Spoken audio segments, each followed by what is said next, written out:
Hello, everyone, and welcome to this PractiTest webinar. My name is Joel, and I'm PractiTest Chief Solution Architect. I want to welcome you and thank you for joining us on today's actually pretty neat webinar about testing pitfalls.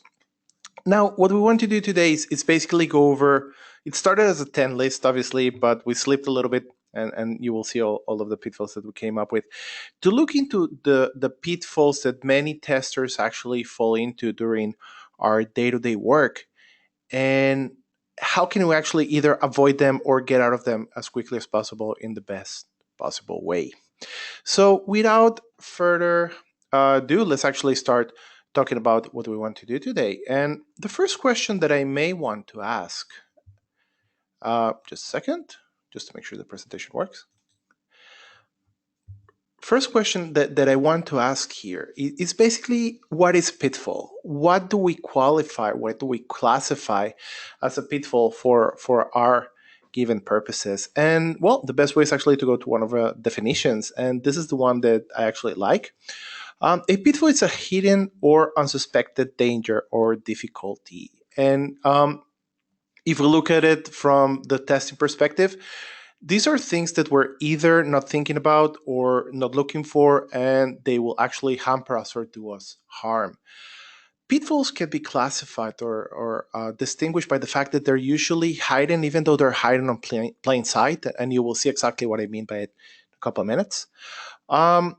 As with any pitfall or any trap that you might fall into, the best way to avoid them is basically by knowing they exist and knowing they're there. So if you see a pit on a hole on the floor and you choose to go into it, then, well, that actually says something about you. Most people are actually going to try to avoid them. So the best way to avoid them is by knowing they're there. And as I mentioned before, sometimes there's nothing we can do about it. We miss the pitfall, we fall into it. There are usually good ways and bad ways of getting out of them. Okay? Now, the geek in me cannot let this part go, and I hope that I'm not the let's say, oldest guy in the room of the conversation. Pitfall is the name of one of the best games that I used to play on my Atari. I think that was back on the 80s. So for all of you who have been playing Pitfall, so yeah, I had to bring it up. And if you haven't and you're into this kind of stuff, go ahead and look it up. It's a pretty cool game. Now, the second question that I wanted to ask on the second part of this is, well, who should care about pitfalls? Meaning, who should be intended? Who am I talking to in this conversation? And well, the answer is that I'm talking to everyone. Okay, I'm talking here to new testers. I'm talking here to team leads who might have 1-2 years experience on the field. I'm talking to very experienced test managers. I'm even talking to myself here. And I want to explain why, looking into an example of another field. And I was actually reading about a report that was published where they said that, looking into medical doctors, it was noticed that doctors who, comparing two types of doctors, those who actually just came out of medical school and those who have been actually being a doctor for about 20 years, looking at general practitioners, it was seen that those doctors who just came out of school were better at, let's say, finding or analyzing. I think they were talking about heart rates and specific problems people might have on their heart rate. And I actually went to my father, he's a doctor, and asked him, why is that so? And he said, well, think about it. If you look into a med student, he just came out of school. Even if he's not a heart surgeon, he went over all of that. He has it fresh on his mind. He's actually anxiously looking into the stuff that he needs to look at. Whereas if you're a general practitioner, either you already forgot or you're not looking into those specific things. So it doesn't necessarily mean that if you have a lot of experience, if you're a QA manager who has been doing testing for 15 years, 20 years, 30 years, you shouldn't be thinking about this. No, because, well, as anyone who has driven home after a long day in the office and gets home and notices that, well, I don't even remember how I got here in the first place, you will see that many times we switch into autopilot, and autopilot is one of the biggest reasons why people fall into these type of pitfalls from the beginning. Okay, so everyone should be aware of them, and obviously go over them and learn about them. Now, if I talk about even myself, should actually know about that, let me give you a little bit of an introduction about who am I. And well, this is me, or a younger version of me about 3-4 years ago.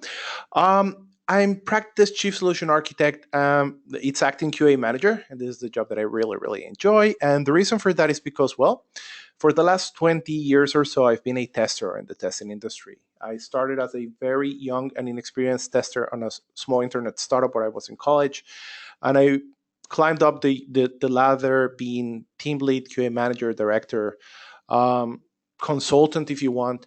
I've also blog. I have a blog, and again, I will share it with you a little bit later on. I speak at some conferences, and solution architect in the context of testing actually is within PractiTest, where being a tester is very easy for me to talk to other testers and understand how they should work and need to work and are looking for work.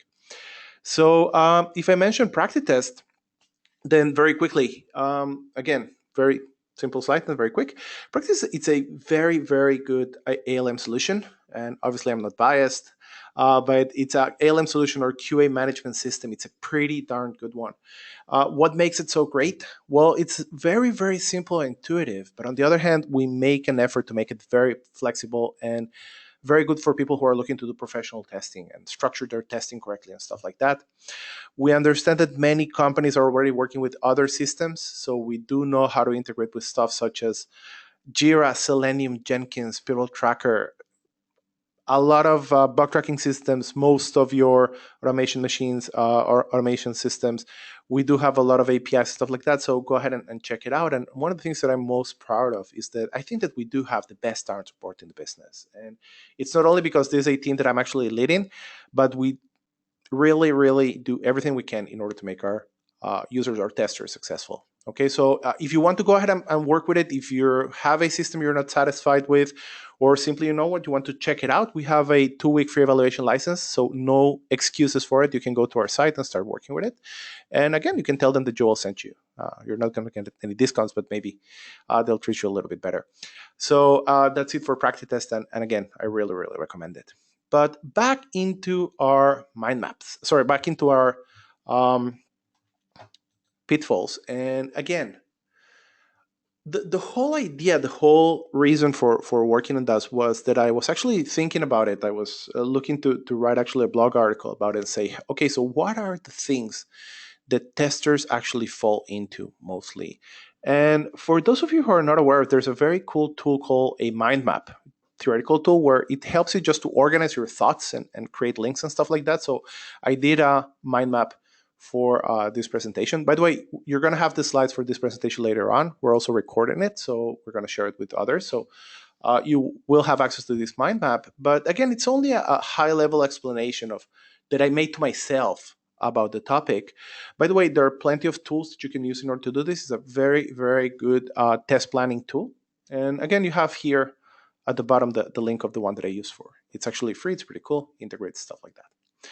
And thinking about the pitfalls in this case, I basically came up with 3 families, okay, or 3 main groups of pitfalls. And again, I grouped them based on planning pitfalls, project pitfalls, and personal pitfalls. And well, we can actually get started and talk about the first group. And I do want to start with what I call planning pitfalls. And planning pitfalls are those that refer to our test planning, okay? Things that we might do wrong or run into because we don't do our test planning correctly. The first thing that I want to say is, okay, what's a test plan? So there's many, many definitions for it. I'm not going to go into the specific definition that you should be working with, but think of your test plan as the basis that will help you to manage and execute your testing work. Okay, one of the things that at least I try to make with my test plan, and let's say that the first pitfall that I didn't list in this list is actually, let's say, the 0 pitfall. It's going to be not having a test plan at all. And the reason that I didn't put it here is because it's too trivial. But you know what? It's actually it's good to mention it. You need to have a plan for your testing. Even if you're working on our agile, iterative, informal development process, everyone is planning the work that they're doing, especially your testing needs to be planned. And you will see exactly why in a couple of minutes. But not having a test plan, it's like, let's say, doing testing without having a test plan is like trying to sail a ship by, I don't know, putting a mast and a blanket to it and not actually linking that blanket to anything, not having a good way of navigating your shipping here, because even if you might be working very, very hard, you're not going to be moving in any direction that you're actually planning. So you do want to have your plan here. And one of the things that you do want to make sure is that when you create your plan, it will have all the information that will help you in order to quickly make assessments, decisions, and changes to your plan. So if you have a plan that doesn't help you to do that, well, this is the first indication that your plan is not a good plan at that. So if we move into the actual pitfalls that I wanted to list in here, the first one I want to call bad or no prioritization. And it basically means that you do have a plan, but did you remember to prioritize your test cases or your test plan based on importance? Meaning, do you have a way of saying, hey, down the line, once I need to make changes, maybe even sacrifice part of the test that I wanted to do I have a way of prioritizing and saying, hey, this I can do, that I can do? Many times we do create a plan and we just list all of our test cases like in one go. And because of lack of prioritization, when we need to go ahead and make those decisions, those last minute decisions, when everyone's actually on top of you and say, hey, this is what we need to do, go ahead and tell me how to do it, then if you don't have a prioritization, then you're not going to be able to do it correctly. And I don't think that it's very hard to do it. I don't think that you need to get into, and again, I've seen prioritization based on grades of importance and the gravity of the bugs that might be there and the size of the application. Guys, a very simple P1, P2, P3 prioritization next to your test cases, next to your testing areas will do. And something very simple like, okay, P1, it's based on my project, anything that needs to be fully tested. Okay, these are the things that we're changing. These are the things that have a very high level of risk whenever we do something. Those might be the P1s. P2s are things that might require a high level regression test, like, okay, things that are very central in the system. We don't want to release without it. Stuff that usually is okay, but once in a while you have some issues. And P3s might be anything that can be sanitized only. Like, okay, you want to make sure that you don't have anything major in there, but no need to go very deep into that. And simply by having that, you're going to be able to, again, make changes on the fly, or at least choose what stuff you can sacrifice or say, hey, I'm not going to do it beforehand. So this is the first plan pitfall. You need to have prioritization, and many times people don't, even if you create a test plan. The second pitfall, actually, I call it under planning. And under planning means, yes, you do have a test plan, but you don't really talk about or even think about important stuff such as resource allocation, delivery schedules. When do you need to get this feature in order to test it correctly? If you need some time or head time or preparations for that, if you need any training, hey, this is a new area. Maybe you need materials. And I remember, again, a case, it was 15 years ago, more or less. We needed to support a very large machine, and it was a machine that, again, we didn't have the cloud back then, or we had, but no one used it. And we needed to get a machine, and it took about 4 weeks to get that machine shipped to our offices. And again, we ordered it on the last minute, and when the machine got to our offices, it didn't work. So there was a problem with it, and obviously they changed it for free, but it took them another 4 weeks to get it there. So do take all of that into account. Under planning or not thinking about that will actually make you look bad and will make you run into issues.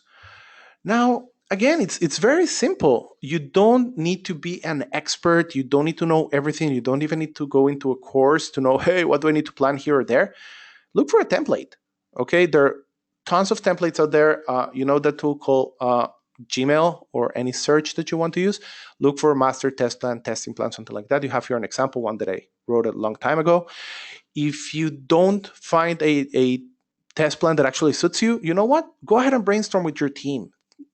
Talk to your developers, talk to your testers, talk to anyone in the team and say, hey, what do I need to plan ahead? What do I need to have in there? There are plenty of examples. And again, it's very simple not to underplan.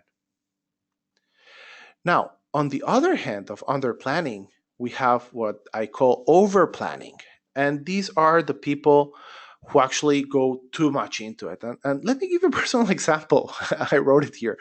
Do you have a test plan that has a Gantt chart that includes every single member in your team on a half a day resolution for the next 6 months? Anyone who has done that mistake, please raise your hand. And well, I'm actually raising mine.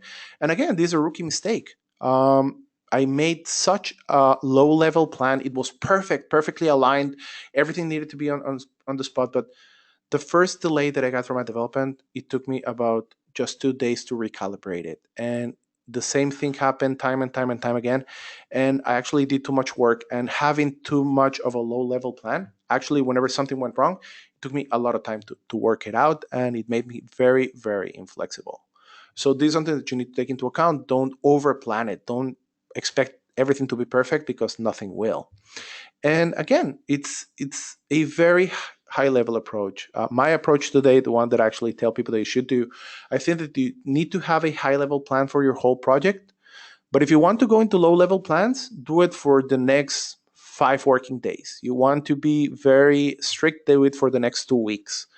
You can also work agile. Okay, working agile doesn't mean working based on the plans of your developers. It means look at an agile approach to testing, and how do you want to plan your testing task in parallel, or together with the plans of your developers if you're working on a testing team next to an agile development team. Okay, so don't over plan, don't under plan. Try to have it somewhere in the middle. Now, the last one of my planning pitfalls, it's something that I try to call not adapting to changes. And it's basically based on the premise that during your project, and I really don't care what you're doing right now, I don't care what industry, type of project, length of project you're going to be having, stuff will change. Okay, you need to be aware of that. And there are actually people who do not like to adapt to changes. They say, hey, I already planned it this way. I'll continue working blindly based on that.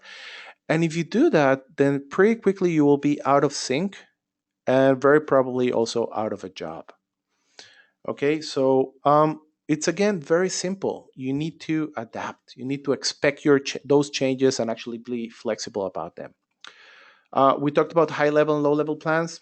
Be ready and able, and even have time set aside every week to update your high level plans. Again, I do it once a week.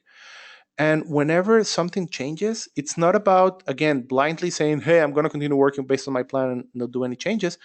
You will need to make changes to your plans. You will have repercussions to those plans, things you may need to double test, test again, stop testing, stuff like that. Communicate those repercussions right away. Make sure that everyone actually knows about what's going on here. And again, remember, you need to be a team player. One of the biggest mistakes of testers, and I will talk about it when I talk about personal pitfalls, you need to be a team player and not a party pooper. You cannot be the guy who says, hey, we cannot change this, we cannot change that. Changes to your project are not the prerogative of other people in your project. It's usually something that comes from the outside. So be a team player and find a way to actually make it happen. Okay? Very, very easy. And again, stuff we should take into account. Right now, I want to move to our second category, the one of project pitfalls, but I do want to make sure that everyone knows I'm going to be taking questions towards the end of the presentation. If you have any questions, you can start asking them right away. You can do it using GoToMeeting. So again, if you have any questions at all, it's very simple. Just go ahead and let us know.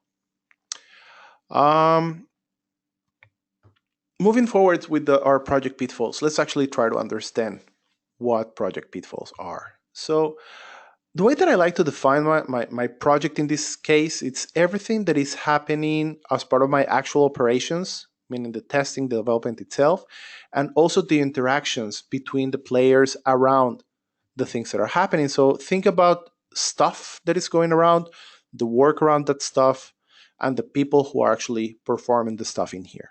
Okay, this is your project, the context of your project, people, work, and things that going around there. The first thing that might go wrong in the context of testing when you're working on your project is going to be a bad communication culture. It sounds a very big thing. Hey, how can we have bad communication culture if people are nice in my company? Culture and people are linked, but you can have a bad culture with good people as well.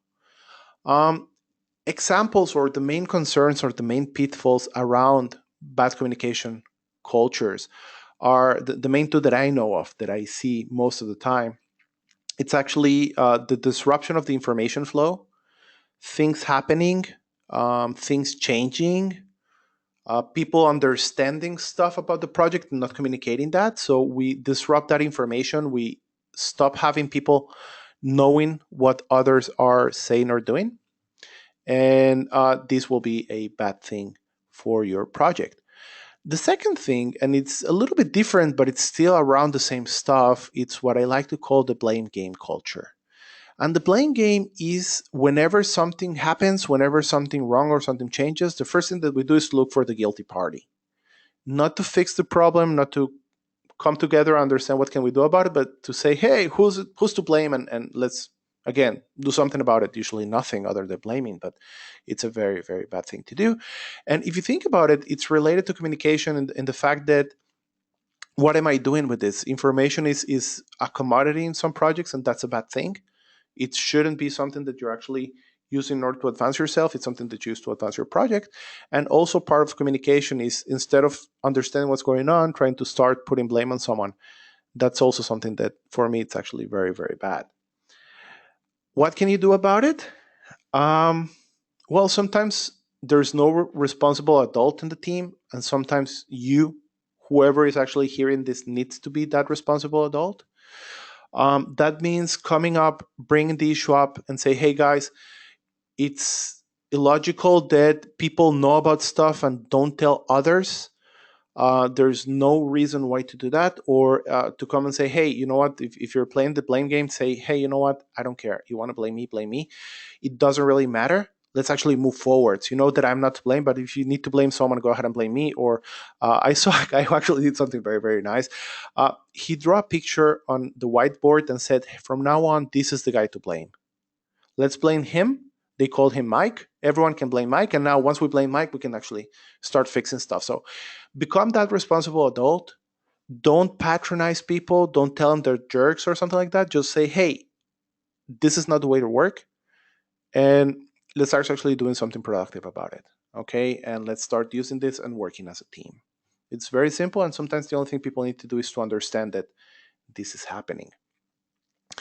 The second thing related to our project pitfalls is something that is very internal to the testing team. And I mean about ignoring or not communicating the needs of our testing team, failing to accommodate for those, what I like to call testing constraints. This needs to be tested after that, or it would be more intelligence to test this after that, or schedule bottlenecks.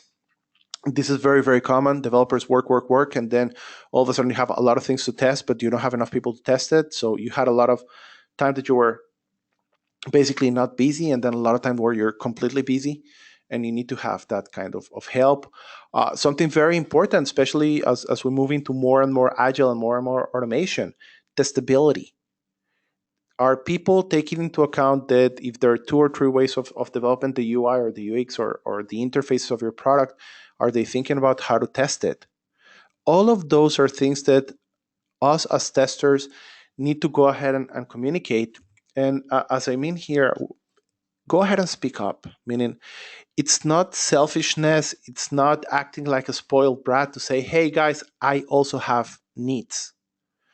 If we do this and this and this and this way, it will save me this time, it will be less time, it will be less efforts, you will be able to help me.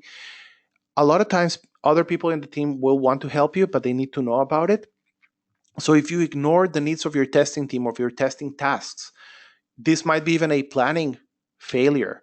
But if you ignore it and you don't make it part of your project timelines and your project needs, then you're going to be wasting a lot of time. And again, falling into a pit that you might avoid it from the beginning. And again, what I meant before, if you realize halfway through your project that you ignored that, it's okay to say, hey guys, let's revise a little bit the release schedule. Let's see if we can modify it a little bit. Let's see if we can push this before that afterwards. Can you help me with testability? Go ahead and bring it up. Now it's better than never. Obviously, it would have been better 2 weeks ago, but even now, it's a good thing to do. Our next pitfall in line is unrealistic timelines and small changes. Again, a very common project pitfall. And you can recognize it by hearing on the doorways or in the meetings something like, hey, you're not a team player. Or I don't get it. How can it take you twice as long to test it as it does to develop? It doesn't make sense. Or saying something like, oh, come on, you cannot bring this up every time we need to change something. And it's usually either development managers or project managers or, again, any type of people inside or outside the team saying, hey, it cannot be that way. It's not, it's a small change. How can you make it so big, such a fuss about it? And it usually comes from people not really understanding how you're testing and how you're doing the stuff. What are the repercussions of those changes? What needs to be retested? What type of work has already been done on that you're going to be wasting? And again, maybe you don't have a choice. You need to do it. Again, going back into prioritizations, you will need to reprioritize stuff. But again, it's something that is very, very common. It might be a little bit less common on agile projects, even though I believe that it is still very common, but on a lower levels. Okay, and again, there's nothing about it. Meaning, you're a tester, not a magician. You cannot say hocus pocus, abracadabra, and make it actually go away. You cannot be the guy who, on the other hand, you cannot be grumpy about it. You need to be consistent about it, though. Whenever there's a change, there's going to be a repercussion. There are small changes, but not changes that do not require any change at all. And again, remember, you're not the gatekeeper. You're not the guy who's going to make the last decision on whether to release or not release. You will be part of that team, hopefully. You will be taken into account. You will have your say about it. But in the end, whether you want to release or not release, it's not a testing decision, it's a marketing decision. Is the product good enough in order to be accepted by the market? And you should bring your inputs, realistic inputs, provide visibility, explain alternatives, meaning if we don't test this and do that, these are the risks that we might be running into. Remember, you're here to explain, you're here to provide information. You're not here to stand on the gate and say, over my dead body, or if you choose to release this, I'm going to quit. There are very small number of projects where you should say that. If you're working, if not testing that will harm the lives of people, you will be endangering others. You might want to do that. If you're sending a rocket to the moon, you may want to do that. But for most of us who simply release software and hardware, and again, it's not hardware that might will kill someone, so we can be good at our jobs by providing visibility. Okay, no need to do a fuss about it. The last one of my project pitfalls, it's a lack of resources and skills, and it's a little bit related to the needs of your testing team, but it's actually very specific. If you're going to be doing load testing, you need a load tester. If you're going to be doing automation, you need a developer to do that automation. If they're asking you to test on mobile devices, you need those mobile devices, or at least something that will resemble that mobile device that will help you to test it.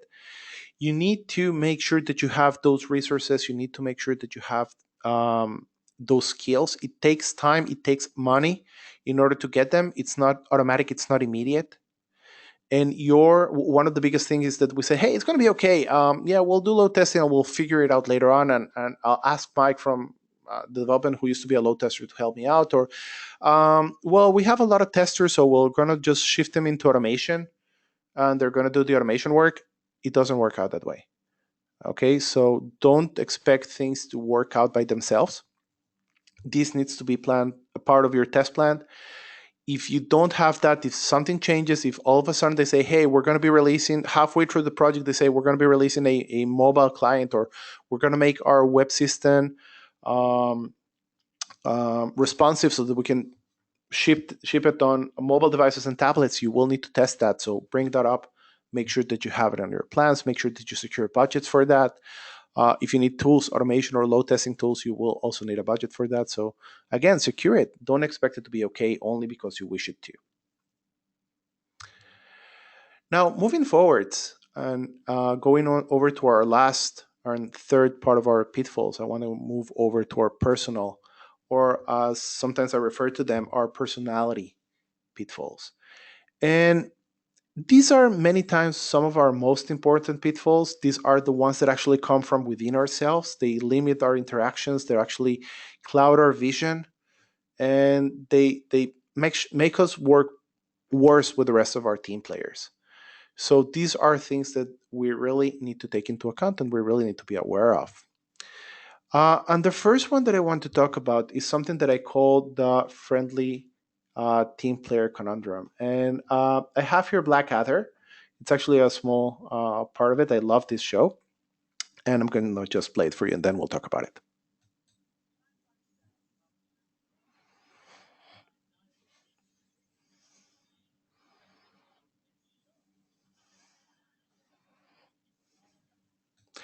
Just to give you an idea, I realize some of you might not have seen Blackadder. This guy, Blackadder, has actually been judged and sentenced to die by firing squad for something that he did during the one of the battles, and he's actually standing waiting for his execution. Okay, so this guy comes and asks if he's actually busy, and let's see actually what happens next.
Okay, enough of this. I also know that this might not be the best delivery quality, but you're more than welcome to just go over that. And a couple of things that I meant here by the friendly team player conundrum. And this is an issue that many testers encounter. I know that I encounter a number of times, and that is the, let's say, the double game where on the one hand we want to be part of our teams and we want to come to our programmers and help them and be proactive and try to be their friends.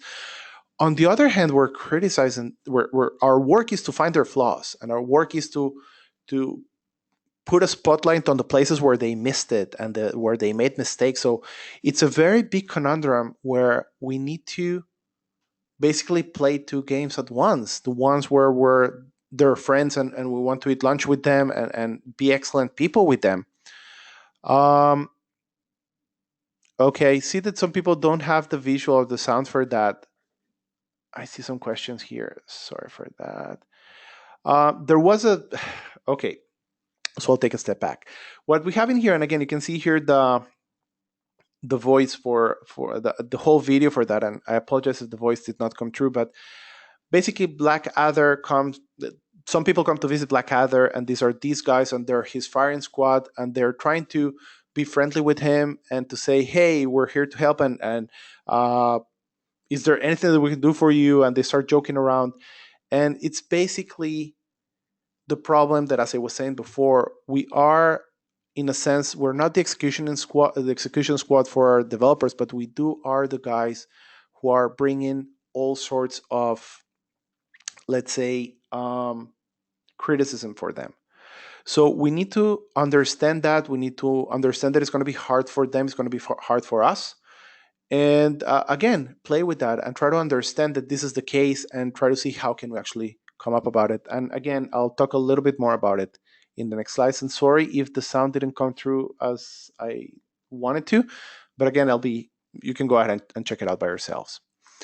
Now, the next personal pitfall is something that I call emotional testing. And this is the place where our mood as testers and our approach will basically influence everything that we do, obviously, including the tests that we run. So here I'm looking at the other side. Developers are not our enemies, okay? These guys are our friends. So we shouldn't be playing one against the other. We should be playing one with the other. And I believe that people who are working correctly on agile teams might understand this better than people who are working on more waterfall type teams. And this is the place where we are actually joining forces and not trying to compete one team with the other. The other part that will hamper and make us emotionally bad testers is the place where we get feedbacks, we get comments, rejections. If someone rejects a bug or tells us something about the test that we were running and we take it personal, guys, remember, feedback is something that is here to make us better. Sometimes people are less good at providing feedback, but unless you have a very good reason to think that this person actually means you harm, take that feedback face value and try to do something with it. So, solutions that we need to do: first of all, be professional. Okay, ignore who wrote a feature or who actually wrote a bug before you report it. Remember that it's not professional to be soft with some testers and strict with others, meaning to tell some people that, hey, no, you need to give it to me right now, and others say, no, you know what, you can actually send it to us a little bit later on. It's not professional. You need that. If you need to be strict with all of us, and I believe that you need at least to be formal with everyone on the testing perspective, then do it with everyone. Make sure that you have a job. You do your job so that others can do it. It's not about being mean. It's not about, again, going about the executioners. You're not here to kill anyone. You're here to do your job. And if your job is to find the bugs for someone else, you actually do it in order for the good of the project. Okay? Do it with a smile as much as you can. Try to make it so that you take into account the feelings of others, but you're not testing in order to make them better developers. You're testing in order to provide visibility and release a better product at the end. Okay, be professional about it. Don't be emotional. And again, it's easier to set it than to do it. But if someone actually comes to you on an emotional fashion, again, be the calm person. Think how you can actually do it and help them to be less emotional themselves. Our next personal pitfall is actually what I call personal bad communication. And we were talking before about team bad communication when we were talking about the flow of information and maybe the blame games. Here actually means about the bad communication that you as a tester, as a test list or test manager are going to be having. And here I mean by having bad inwards communication, not knowing how to investigate, how to learn more about your product, what you need to test, and how do you need to do it. And also bad outwards communication, not knowing how to explain what we're doing, what we're finding. And I think that James Bach once told me that one of the biggest things that you need to do as a tester is to be able to explain concisely but very effectively what you're doing and why are you doing it.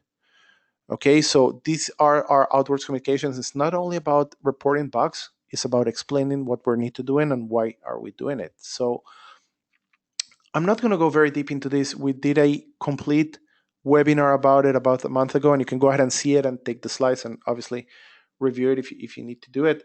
But it's something that you need to master. You need to be a exceptionally well communicator if you want to be a good tester. Okay, so take that into account. And remember, communication is both inwards and outwards.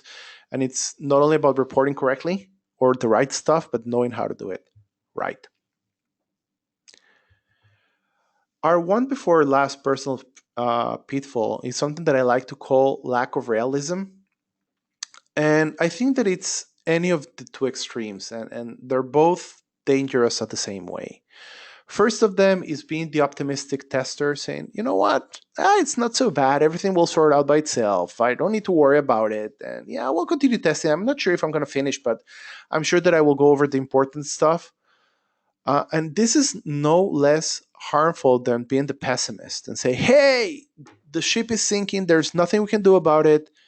Um, the situation is so bad. There's nothing we can do, and I'm not going to start worrying, and everything's lost. So if you're either the optimist who, because you're so optimist, you're not actually doing anything in order to confront the issues that are arising, or you're the pessimist that no matter how good or bad the situation is, you're always going to have that grumpy face and say everything's going bad, then it's not going to be helpful. And these are things that actually come from people.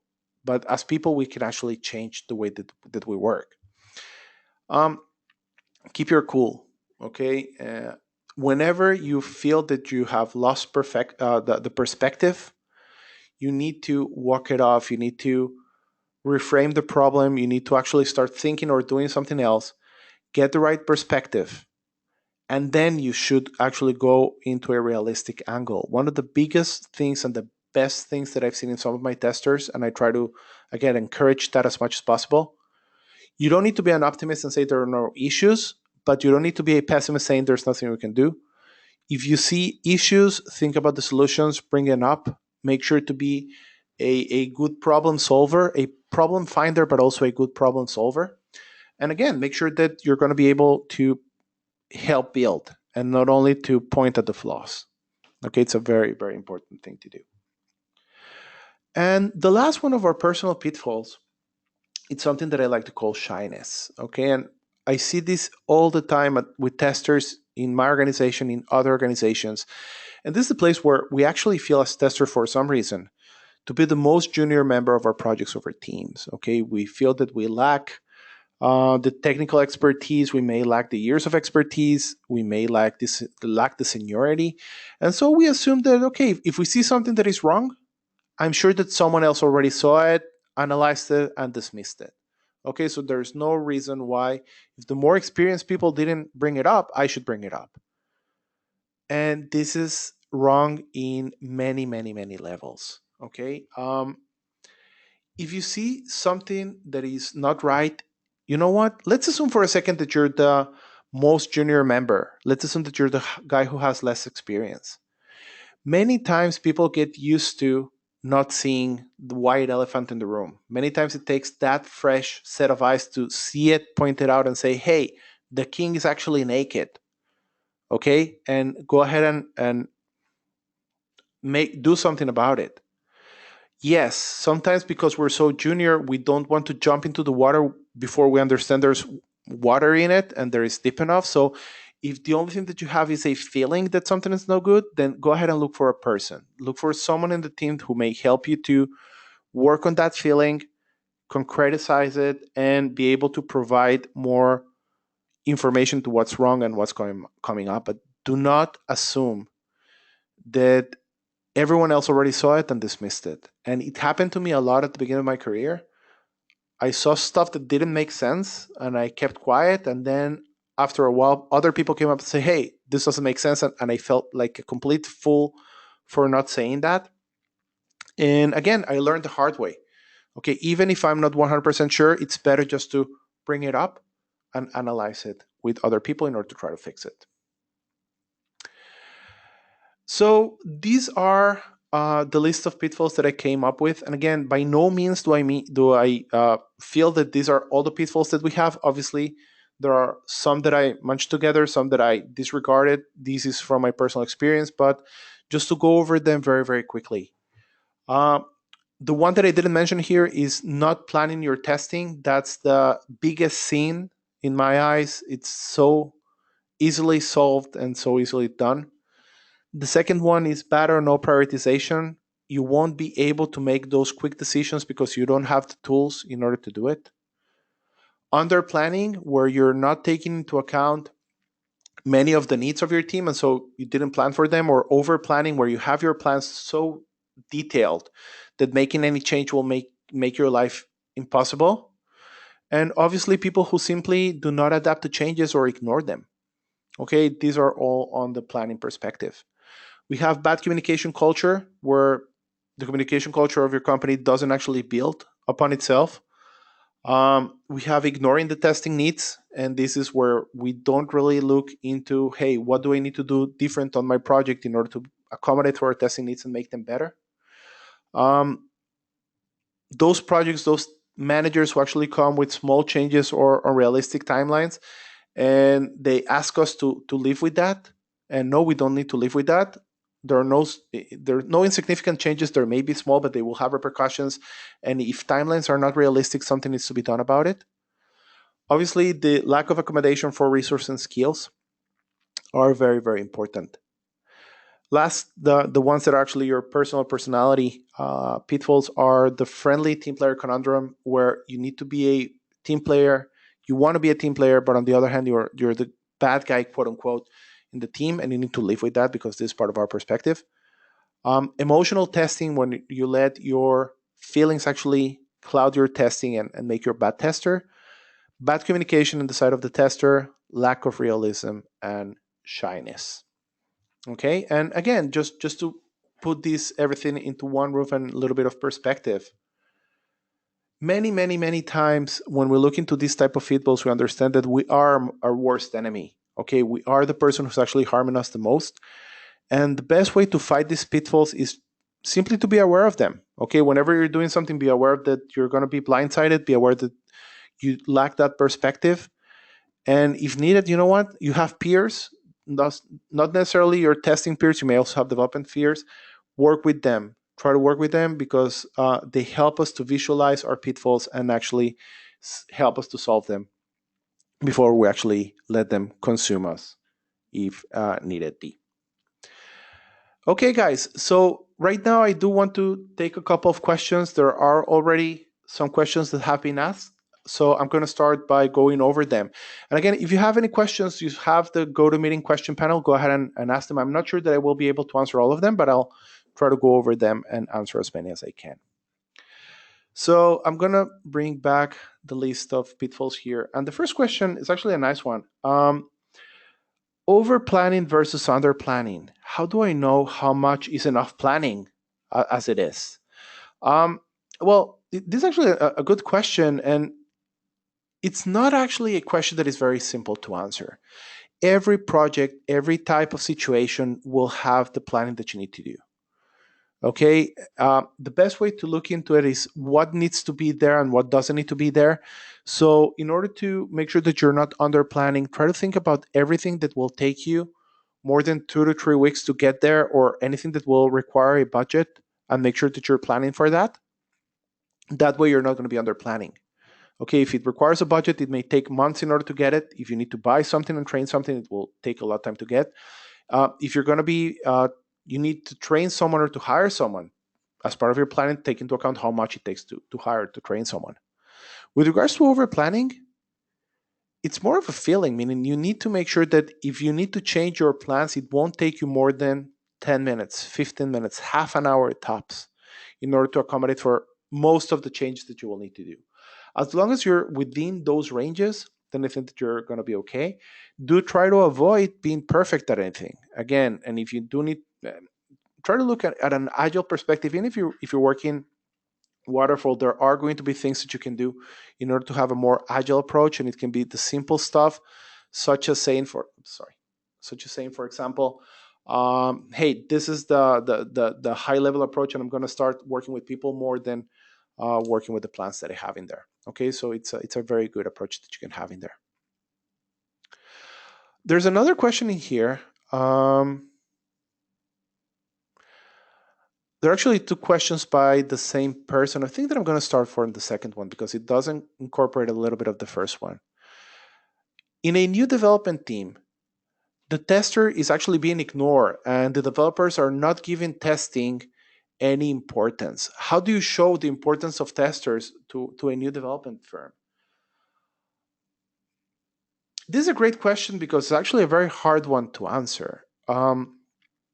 Just as a new tester will lack a lot of experience and he or she will not know everything that they need to do, so a development team may lack experience, and they may not lack experience, but they may have bad experience and say, hey, we've worked with testers who do not provide any value to the team. And so they're not going to be providing you any importance or value. I think that value or importance or respect needs to be earned. And as a tester, you can start earning your value simply by providing more value to the team. For example, there are simple things that you can do. If you're finding a bug or you're finding an issue, try to think about a solution and not only the issue itself. When you're starting to plan your testing, get your developers involved. Explain them what you're doing, why you're doing, ask for their feedback. Automatically, once you start asking for feedback from someone, they get emotionally involved. And if you're good at explaining what do you need to do and why do you need to do it, they will also be very good at understanding what you're doing. And again, help you a little bit more in that part of providing importance to the work that you're doing. Sometimes it's a matter of time, but it is not time in itself. It's time together with hard work. And sometimes, you know what? And I'm sorry to say it, but sometimes we're going to be working with jerks. They might be developing jerks or testing jerks or stuff like that. And these are people who are not able to see further than their own noses. And so whenever you start talking about the importance of testing, they just don't understand. And by not understand, they just dismiss it altogether. So try to earn that respect on the one hand. Try to do it intelligently by letting people know what you're doing and how you're doing it, especially if you're starting with a new development team. Okay, in that case. Um, Another question here. This is a simple one to answer, but I think that it's a very important one. Should I release a bug if others tells me to? Okay, and I think that this goes back to what I was saying, that you need to be in the part of the small changes on Unreal timelines, or part of the communication culture overall. You know what? It's okay to release a bug. At the end of the day, it obviously depends on what bug, but it mostly depends on the type of decision that you're going to be making. And I've been in tens, maybe hundreds of situations where I thought that a bug needed to be fixed, even taking into account the marketing, the business perspective. I thought that the bug needed to be fixed, and the team chose not to fix the bug. And I can think about only two situations where I actually stood my ground and said, hey, you know what? If you release that bug, I'm going to quit here. And I think that even one of them, it was actually a mistake. We fixed the bug, but we could have not fixed it afterward. Once it was actually a good bug that we needed to fix. It had too much of a big repercussion, and I believe that my team did not understand that repercussion at that time, and later on they did. But most times, you're not the single person to make that decision. You're part of a development team, you're part of a product team, you're part of an agile team, you're part of an organization. You don't have all the information necessary, the business information, the competitiveness information, the rest of the information that others might have. So your job as a tester is to provide visibility, to say, hey guys, these are the bugs that are in here. If this was to be found, this was to be happen, this was to be found, this what's going to happen. These are the places we haven't tested, and these are the dangers of not testing them. In the end of the day, the decision to release, it's not your decision. You're only part of the team making that decision. Okay, so don't be the gatekeeper. Don't be the person shouting that the sky is falling. It's not your job to do it. Okay, your job is to be a tester and to actually do it right. Okay, they're telling me here that I have time for one last question. And I'm going to take this one here. Do I need to stop being friendly with my developers? I'm not sure that I agree in order to do that. And I want to go back into the friendly team player conundrum. Guys, some developers are part of my best friends today. And I tested their code and I found them bugs. I still do it today. And we're on a relationship where they understand that I find the bugs in order to make all of us better.